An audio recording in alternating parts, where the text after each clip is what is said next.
the reel holder assembly. First we'll start out with the reel holder horizontal bar, 16 inches or 406 millimeters. You can identify it by the 4 bores as shown. And the first thing we'll do is we'll put on the 2 7-inch vertical posts using the concealed end fastener.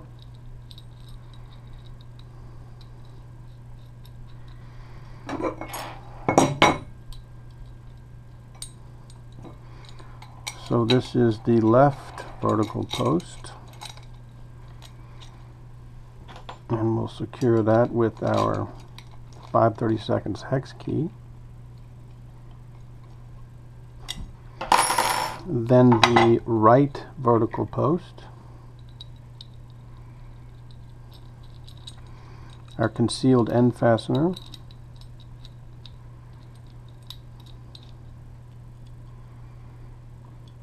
okay,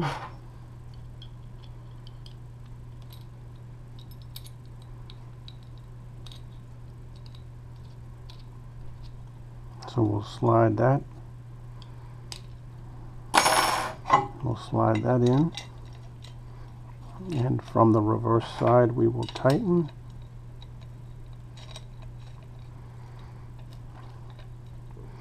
Making sure that it's flushed with the end of the 16-inch horizontal bar.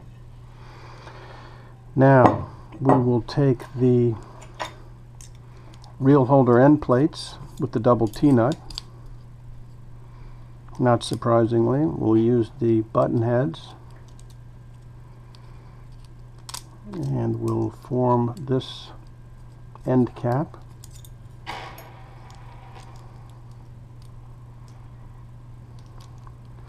Which will go on the left vertical post of the reel holder.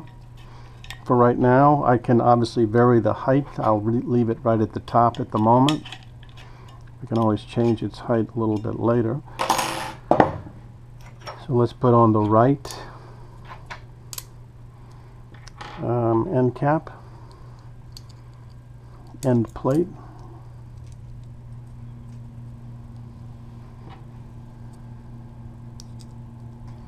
into the double T-nut, and we'll set that right at the top.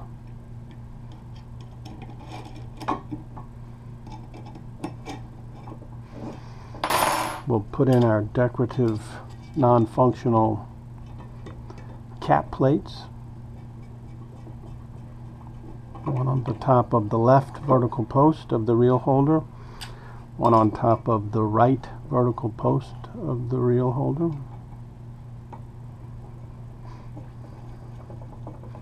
Now our axle, our reel axle, will fit snugly in between the two, so we're ready for that.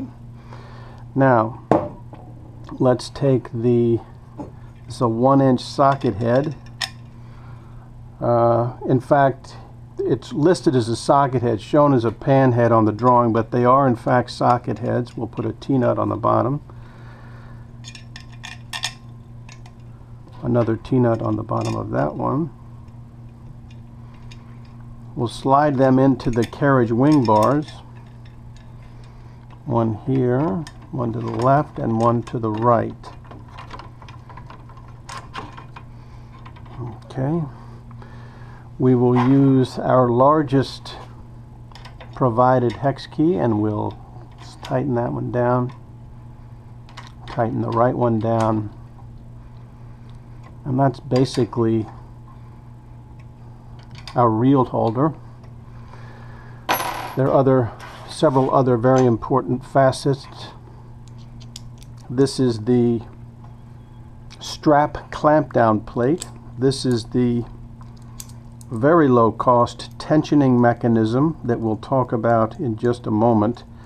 Tension in the filament is perhaps one of the most important aspects of a successful filament wound object, and in fact, okay, we'll leave it a little bit loose at the moment.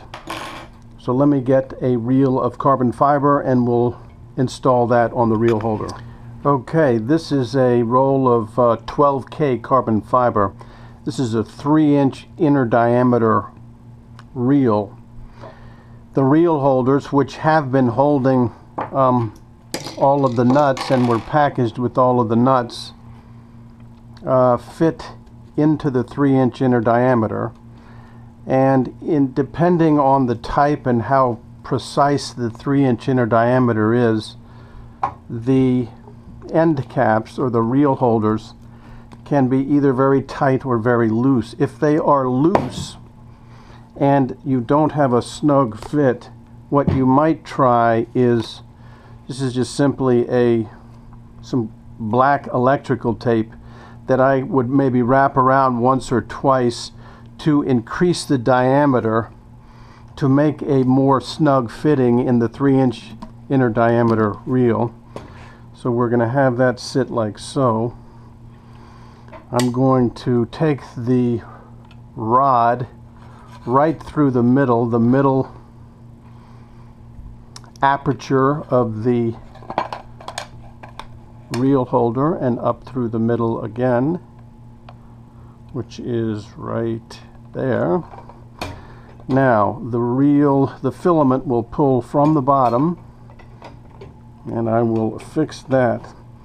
Now let's talk about the Velcro elastic strap and how we will control the tension on this reel. So this is the strap clamp plate that we have installed. We'll come up through the strap clamp plate and we'll go over this is PVC, the PVC portion of the reel holder, and then down. Now we basically have an infinite amount of tension settings that we can use here. So I'm going to secure the strap clamp plate, so I will clamp down on the strap so it won't move. And now I can, as you can see, I can be very tight on my tension, or I could be very loose.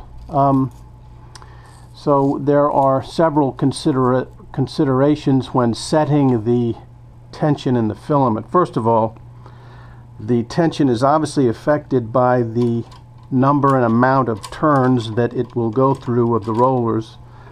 Over, under, we'll go over and then up through the doctor plate, and then I won't do that now, and then up through the delivery head. What might be a fairly reasonable exercise to do is to essentially calibrate this strap. So we might measure, for example, the number of centimeters or inches that the strap is. We would attach a weight, let's say a 5-pound weight, and just when it begins to fall, we would then be able to determine when there is 5 pounds of tension in the filament. On a slightly a shorter strap, we could then find ourselves a 10-pound weight and so forth, and we can calibrate the tension in the filament as it is delivered to the mandrel in that way. Now that would be obviously getting very precise, and there's no need to do that, but what you can say is that there will be repeatability depending on how the strap is, the length of the strap is adjusted. It would be a repeatable tension in the filament every time you went through a winding session. So this, I should point out that on a commercial winding machine, which is sometimes in the tens of thousands and hundreds of thousands of dollars, even a creel or tensioning system can be tens of thousands of dollars in itself. And so this is obviously not that. This is a much more and less expensive but effective way, I should say, in terms of adjusting the filament tension to provide the right amount for the moving mandrel. So that really completes the reel holder assembly.